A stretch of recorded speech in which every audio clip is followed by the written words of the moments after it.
music be the food of love, play on.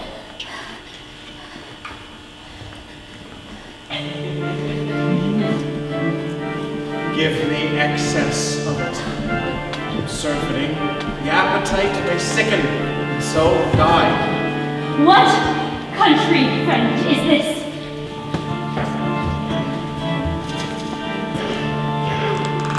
This is Illyria. And what should I do in Illyria? My brother, he is in Elysium. That's straight again. I had a dying fall. Oh, it came o'er my ear like the sweet sound that breathes upon a bank of violets, stealing, giving odor.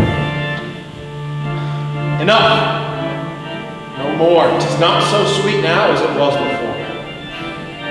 Perchance he is not drowned. What think you, sailor? It is perchance that you yourself were saved. Oh, spirit of love, how quick and fresh art thou, that notwithstanding thy capacity receiveth as the sea. Naught enters there of what validity and pitch soe'er, falls into abatement and low price, even in a minute. So full of shapes is fancy that it alone is high fantastical.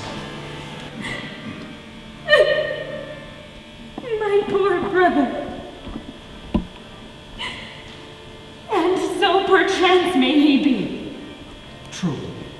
Madam, and to comfort you with chance, assure yourself, after our ship did split, when you and those poor numbers saved with you hung on our driving boat, I saw your brother, most provident in peril, bind himself, courage and hope both teaching him the practice to a strong mast that lived upon the sea, where, like Orion on the dolphin's back, I saw him hold acquaintance with the waves, so long as I could see. For saying so, there's gold. Mine own escape unfoldeth to my hope, whereto thy speech serves for authority the like of him. Know'st thou this country? Aye, madam. Well, for I was bred and born not 3 hours' travel from this very place. Who governs here? A noble duke in nature as a name. What is the name? Orsino. Orsino. I have heard my father name him. He was a bachelor then. And so is now, or was so for very late. For but a month ago I went from hence, and then 'twas fresh in murmur, as you know what great ones do the less will prattle of, that he did seek the love of fair Olivia. What she?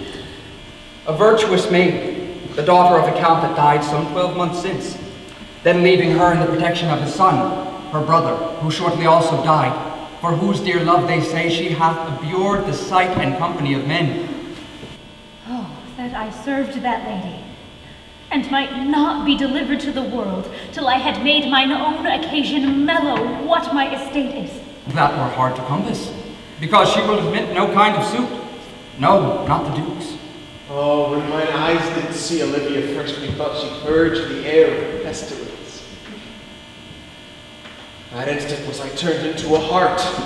My desires, like fell and cruel hounds, ere since pursue me.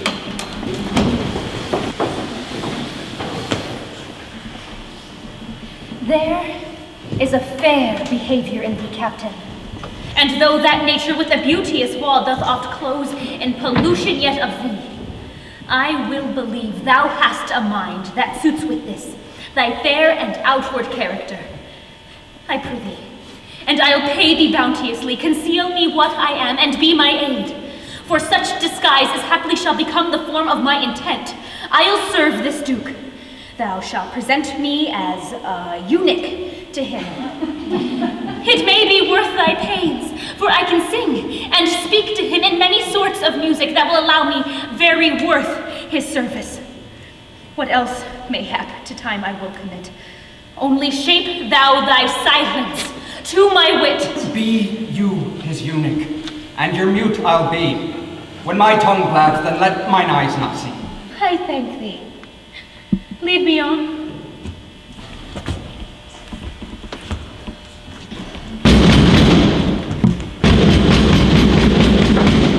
What a plague means my niece to take the brother?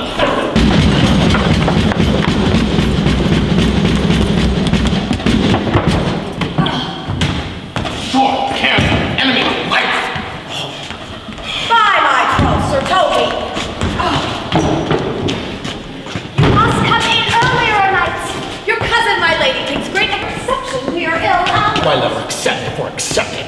Aye, but you must confine yourself to the limits of order. Confine? I'll confine myself no finer than I am. These clothes are good enough to drink in, and so be these boots too, and they be not, let them hang themselves on their own straps. That quaffing and drinking will undo you. I heard my lady talk of it yesterday, and of a foolish knight you brought in here one night here to be her wooer. Oh, Sir Andrew Aguecheek? Aye. He's as tall a man as any Illyria. What's that to the purpose? Like he has 3,000 ducats a year. Aye, but he'll have but a year in all these ducats. He's a very fool and a prodigal. Fie, you'll say so. He plays with the Vile de Gam boys and speaks 3 or 4 languages word for word without a book, and hath all the good gifts of nature. He hath indeed all the most natural. For besides that he's a fool, he's a great quarreler. And but that he hath the gift of a coward to allay the gust he hath in quarreling, 'tis not enough that he should quickly have the gift of a brave. This hand, there are scoundrels and subtractors that say so of him. Who are they? They that add, moreover, he's drunk nightly in your company. Drinking health to my niece. I'll drink her as long as I have a passage in my throat and drink Illyria. He's a coward and a coister who will not drink to my niece till his brains turn out the toe like a perished top. What wench? Castellan will go. But here comes Sir Andrew Aguecheek. Sir Toby Belch. How now, Sir Toby Belch? Wait, Sir Andrew, come. Lest you, fair shrew. And you too, sir. Accost, Sir Andrew, accost. What's that? My niece's chambermaid. Good mistress, accost. I desire better acquaintance. My name is Mary, sir. Good mistress, marry accost. Thou mistakes, knight. Accost is front her, board her, woo her, assail her. I my troth, I would not undertake her in this company. Is that the meaning of the cost? Fare you well, gentlemen. And the letter part so, Sir Andrew, with the knights never draw sword again. And you part so, mistress, I would never draw sword again. Fair lady, do you think you have bulls in hand? I have not you by the hand, sir.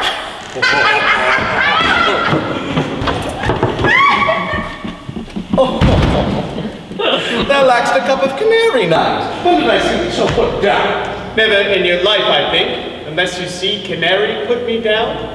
Methinks sometimes I have no more wit than a Christian, or an ordinary man has. But I am a great eater of beef, and I believe that does harm to my wit. No question. I thought that I'd forswear it. I'll ride home tomorrow, Sir Toby. Pourquoi, my dear knight? What is pourquoi? Do or not do? I would I had bestowed that time in the tongues that I had in fencing, dancing, and bear baiting. Oh, had I but followed the arts. Faith, I'll home tomorrow, Sir Toby. Your niece will not be seen, or if she be, it's 4 to 1, she'll none of me. The Count himself here hard by woos her. She'll none of the Count. She'll not match above her degree, neither in estate years, nor wit. I've heard her swear it. Tut, there's life in it, man. I'll stay a month longer. I'm a fellow the strangest mind in the world. I delight in masks and revels, and sometimes all together. Shall we set about some revels? What shall we do else? Hey, I become a caper. What dost thou mean? Is this a world to hide virtues in? And I think I have the back trick, simply as strong as any man in Illyria. Aye, any man in Illyria. Let me see thee caper. Excellent.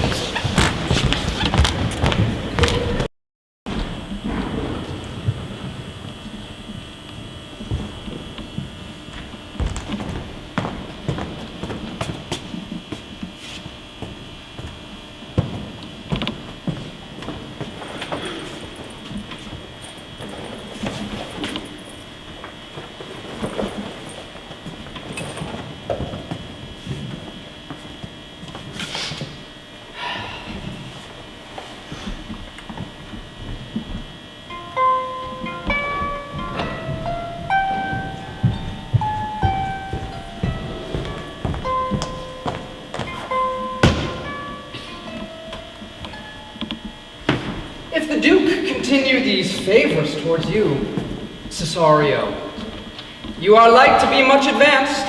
He hath known you but 3 days, and already you are no stranger. You either fear his humor or my negligence that you call in question the continuance of his love. Is he inconstant, sir, in his favors? No, believe me. I thank you. Here comes the count. Saul Cesario! On your attendance, my lord, here. Stand you a while aloof. Cesario, thou knowest no less but all. I have unclasped to thee the book e'en of my secret soul. Therefore, good youth, address thy gate unto her. Be not denied access. Stand at her doors and tell them there thy fixed foot shall grow till thou have audience. Sure, my noble lord. If she be so abandoned to her sorrow as it has spoke, she never will admit me. Be clamorous and leap all civil bounds rather than make unprofited return. Say I do speak with her, my lord. What then? Oh, then unfold the passion of my love. Surprise her with discourse of my dear faith. It shall become thee well to act my woes. She will attend it better in thy youth than in a nuncio's of more grave aspect. I think not so, my lord. Dear lad, believed, for they shall yet belie thy happy years that say thou art a man. Diana's lip is not more smooth than Ruby's. Thy small pipe is as the maiden's organ, shrill and sound, and all is semblative a woman's part. I know thy constellation is right apt for this affair. I myself am best when least in company. Prosper well in this, and thou shalt live as freely as thy lord to call his fortunes thine. I'll do my best to woo your lady.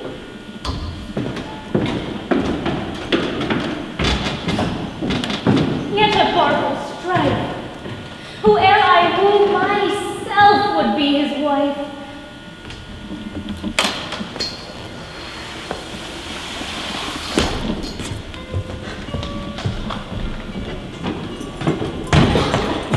Nay, either tell me where thou hast been, or I will not open my lips so wide as a bristle may enter in way of thy excuse. My lady will hang thee for thy absence. Let her hang me. He that is well hanged in this world needs to fear no colors. Make that good. He shall see none to fear. Oh, good Lenten answer.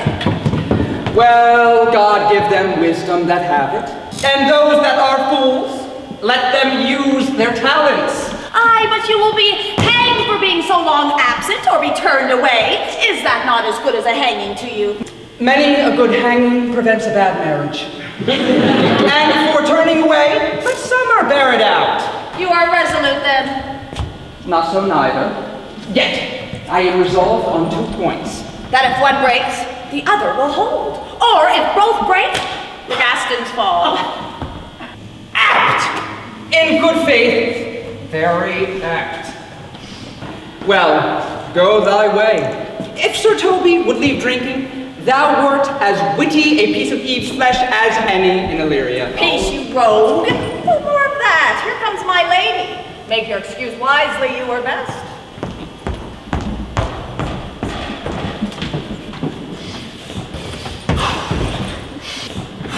Wit, and be thy will. Put me into good fooling. Those wits that think they have thee do very oft prove fools, and I, that am sure I lack thee, may pass for a wise man. For, what says Canapolis? Better a witty fool than a foolish fool. God bless thee, lady. Take the fool away. Do you not hear, fellow? Take away the lady.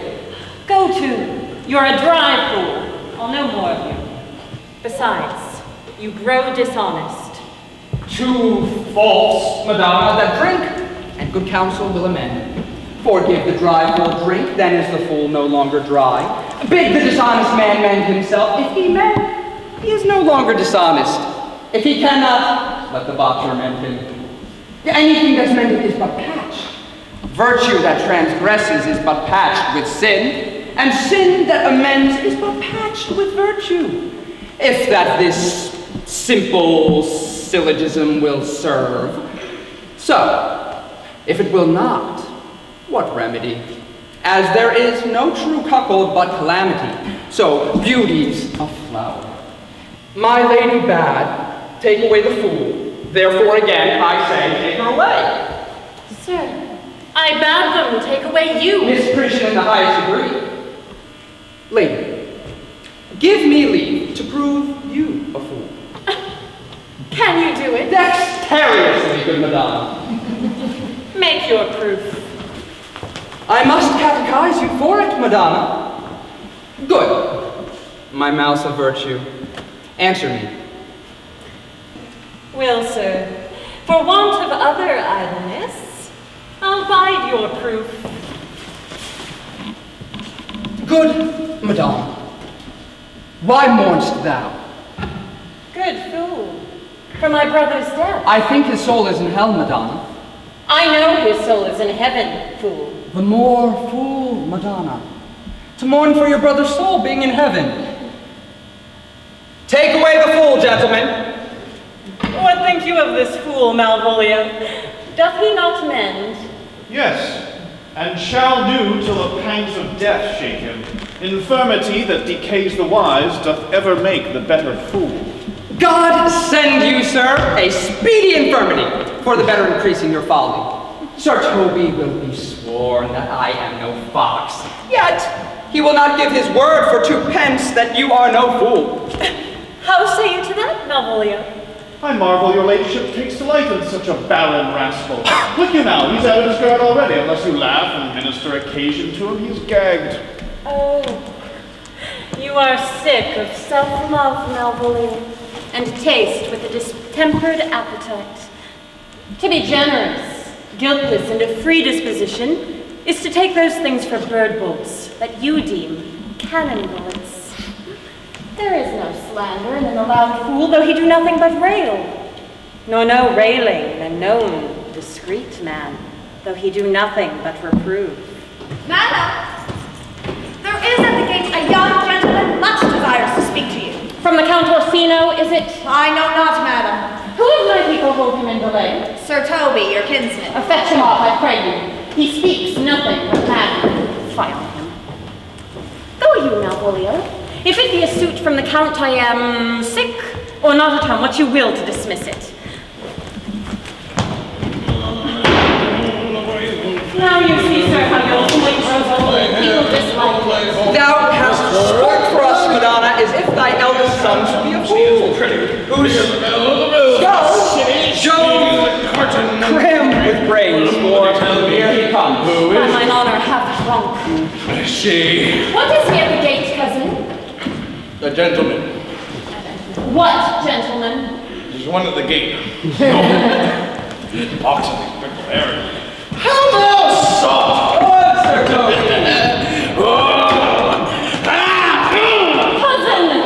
Cousin, how did you come so early by this lethargy? Lechery! I defy lechery! There's one at the gate. Aye, marry, what is he? Let him be the devil, and he will, I care not. Give me fancy, oh, so one. Who is she? What's a drunken man like, fool? Like a drowned man, a fool, and a madman. One draught above heat makes him a fool, the second mads him, and the third drowns him. Go thou and seek the coroner, and let him sit on my cuz, for he is in the 3rd degree of drink. He's drowned. Go, look after him. No, he is but mad yet, madonna. And the fool shall look to the madman. Madam, yon young fellow swears he will speak with you. I told him you were sick. He takes on him to understand so much, and therefore comes to speak with you. I told him you were asleep. He seems to have a foreknowledge of that too, and therefore comes to speak with you. What is to be said to him, lady? He's fortified against any denial. Tell him he shall not speak with me. Has been told so, and he says he'll stand at your door like a sheriff's post and be the supporter to a bench, but he'll speak with you. What kind of man is he? Why, of mankind. What manner of man? A very ill manner. He'll speak with you, will you or no. Of what personage in years is he? Not yet old enough for man, nor young enough for boy. He is very well favored and speaks very shrewishly. The thing his mother's milk were scarce out of him. Let him approach.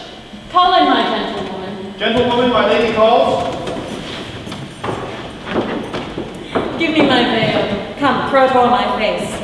We'll once more hear Orsino's embassy.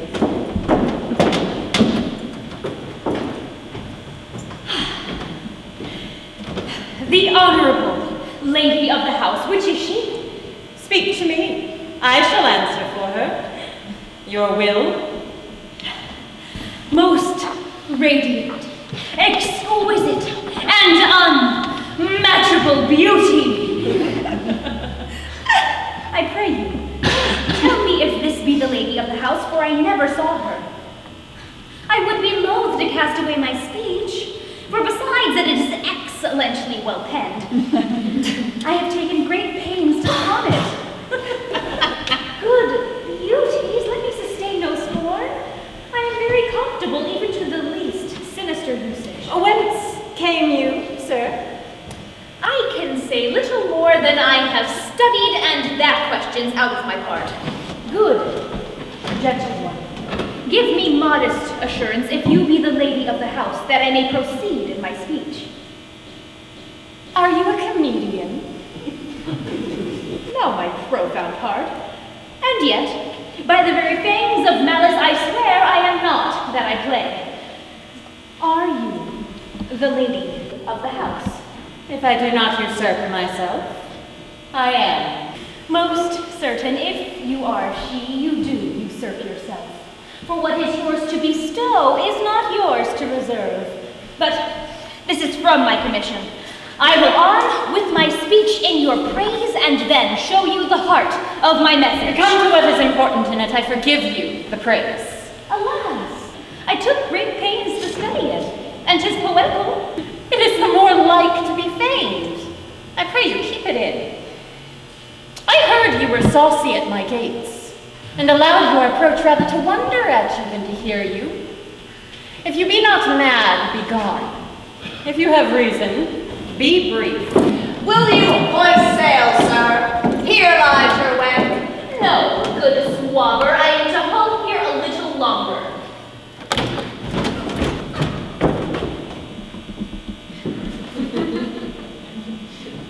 Speak your office.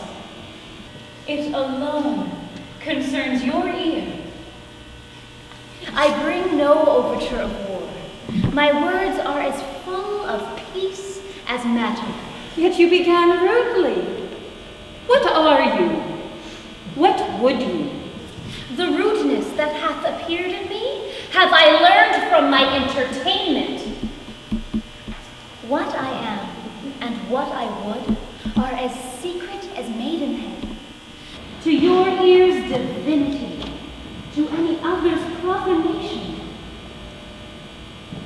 Give us the place alone. We will hear this, divinity.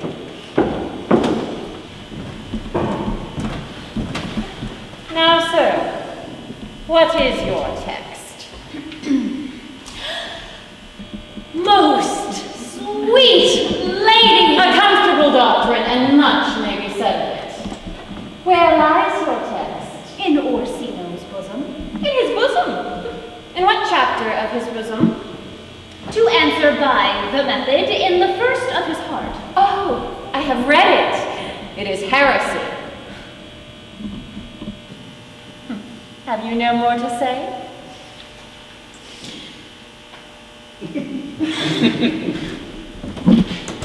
Good madam, let me see your face. Have you any commission from your lord to negotiate with my face? You are now out of your text. But we will draw the curtain and show you the picture. Look you, sir. Is it not well done? Excellently done. If God did all. 'Tis in grain, sir, 'twill endure wind and weather. 'Tis beauty, truly blent, whose red and white nature's own sweet and cunning hand laid on. Lady, you are the cruelest she alive. if you will lead these graces to the grave, and leave the world no copy. Oh, sir, I will not be so hard-hearted. I will give out diverse schedules of my beauty. It shall be inventoried, and every particle and utensil labeled to my will. As item, 2 lips in different red. Item, 2 gray eyes with lids to them. Item, 1 neck, 1 chin, and so forth. Were you sent hither to praise me? I see you what you are. You are too proud. But if you were the devil, you are fair. My lord and master loves you. How does he love me? With adorations, fertile tears, with groans that thunder love, with sighs of fire. Your lord does know my mind. I cannot love him. Yet, I suppose him virtuous, know him noble, of great estate, of fresh and stainless youth, in voices well divulged, free, learned and valiant, and in dimension and the shape of nature a gracious person. But yet I cannot love him. He might have took his answer long ago. If I did love you in my master's flame, with such a suffering, such a deadly life in your denial, I would find no sense. I would not understand it. Why, what would you? Make me a willow cabin at your gate, and call upon my soul within the house. Write loyal cantons of contemned love, and sing them loud, even in the dead of night. Hallow your name to the reverberate hills, and make the babbling gossip of the air cry out, "Oh, Livia!"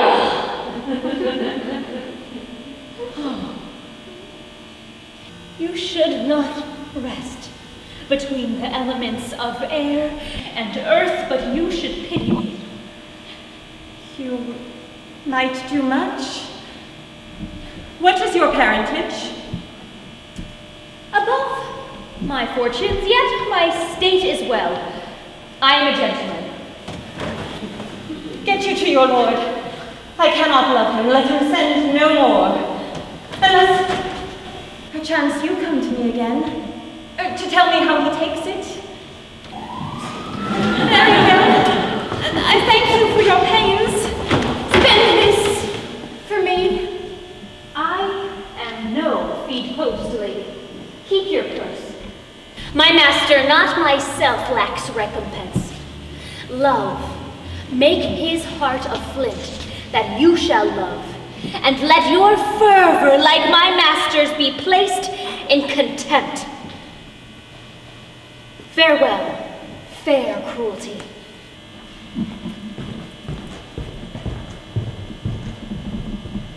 What is your parentage? Above my fortunes, yet my state is well. I am a gentleman. I'll be sworn thou art.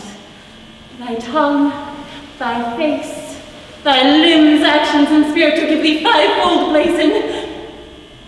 Not too fast. Soft. Soft. Unless the master were the man. How now? Even so quickly may one catch the plague? Methinks I feel this youth's perfections with an invisible and subtle stealth to creep in at mine eye. Well, let it be. What ho! Malvolio! Here, madam. At your service. Run after that same peevish messenger, the county's man. He left this ring behind him. Would I or not? Tell him I'll none of it. Desire him not to flatter with his lord, nor hold him up with hopes. I am not for him. If that youth will come this way tomorrow, I'll give him reasons for it. Behind me, Malvolio! madam, I will.